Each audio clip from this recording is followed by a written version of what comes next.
Most independent landlords I talk to aren't worried about finding renters. They're worried about finding the right renters and doing it in a way that's fair, fast, and legal. Here's the thing, the difference between a renter that works out and one that doesn't usually comes down to just 8 steps. Most people get around 5 of them right, the other 3 are where things start to unravel. So today I'm going to walk you through all 8 steps, the same ones we use at Clara, so that your next renter isn't one you have to worry about. I'm Taylor, I'm the founder of Clara. We are a rental application platform built specifically for independent landlords and their renters. I'm a landlord myself, even though my situation is a little different. I manage investment properties, but I rent the home where I live. More on why that matters in a minute. We built Clara because the tools out there were either designed for property managers who had hundreds or thousands of units, or so bare bones that they were basically screening on vibes. A quick note before we dive in, everything I'm talking about today is also in a free checklist that we put together. It maps out every step one-to-one so you can screen your next renter with it right next to you. The link is in the description. Grab it now so you can follow along as we go. Starting with step 1, set your criteria before you look at a single application. This is the step that protects you legally and saves you the most time, and it's the one that most landlords skip. So before you even post the listing, we want you to write down exactly what you're looking for. Whether that's income at 3 times the monthly rent, whatever rental history you're looking for, or even the number of landlord references. Then, and this is the part that really matters, you want to apply that same criteria to every single renter who applies. Consistency is what makes your process fair, and a fair process is what keeps it fair housing compliant. Step 2, verify identity. So at this step, you're going to ask for a government ID, a license, a passport, whatever works. Then you're going to actually cross-check it against the application. Does the name match? Does the date of birth match? Does the address match? If something's off, don't ignore it. Ask about it directly. Most of the time there's a normal explanation, but when there isn't, that means you've just caught something early. Step 3, running a background check with context. At this point, you'll pull eviction records, you'll pull criminal records if that's something you're legally allowed to consider. This varies by state to state, so know your rules. Here's where I want to push back a little bit on how this usually gets taught.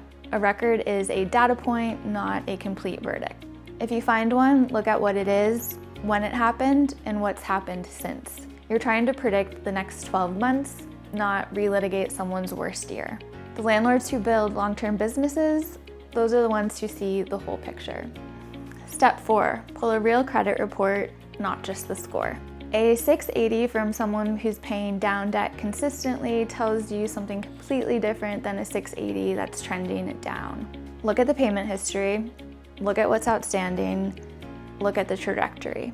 A score is the headline, a report is the full story. Real quick, if you haven't grabbed the checklist yet, we're at the halfway point, and this is where typically things start to break down.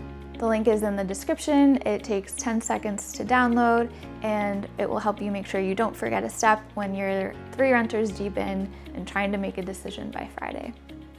Step 5 is verifying income at the source. This is the step where a lot of placements can go sideways. And here's where I want to go back to what I mentioned at the start. I'm a landlord, but I also rent my primary residence. So I've been the one emailing pay stubs to a landlord, and I've been the one trying to verify pay stubs when they're sent to me. And here's what I can tell you from both seats. The problem isn't the renters, the problem is the tools. Pay stubs can be faked, and that's not a statement about the people applying to your property, that's just a statement about what's available online. There are free websites right now where you can go and generate a pay stub in around 90 seconds. So what you want as a landlord is income verified at the source through something like a bank connection or directly from a payroll provider. For gig workers and self-employed renters, that typically means a bank connection is the best, and the word that you're looking for is verified, not self-reported. Step 6, call the previous landlords. Don't just send a form, get on the phone. And I want you to ask 3 things. Did they pay rent on time? How did they leave the property? and would you rent to them again? Step 7, watch for warning signs, but investigate before you assume. Gaps in rental history, reluctance to share documents, a pattern of short leases with no explanation. None of these are automatic deal breakers, more so an invitation to have a conversation. So ask the questions. A renter with a good explanation is going to give you one. A renter who doesn't have one will usually tell you that too by not responding. This is where screening gets human, and it's where the best landlords separate themselves from the rest. Step 8, document everything. Every step, every decision, every reason. If you approve someone, write down why. If you don't approve someone, write down why. And make sure that it's tied back to that criteria that you set up in step 1. That's not paranoia. That's the paper trail that will help protect you in case the declined renter ever comes back to challenge your decision. Consistent process, documented every time. That's the game. Here's the honest truth. Doing all of these steps well for every renter is a part-time job. And independent landlords usually already have a full-time job, whether that's another career, your family, or the actual property itself. So that's why we built Clara. When a renter applies to your property through Clara, they've already been verified. So their identity, their income pulled directly from the source, a full TransUnion credit report, their rental references, all of that confirmed at the source before it gets to you. No one's guessing, no one's gaming the system. Everyone's just working from the same verified information, which is the only way this process is fair for both sides. It's free for landlords, no subscriptions, no activation fees, no pre-screen charge.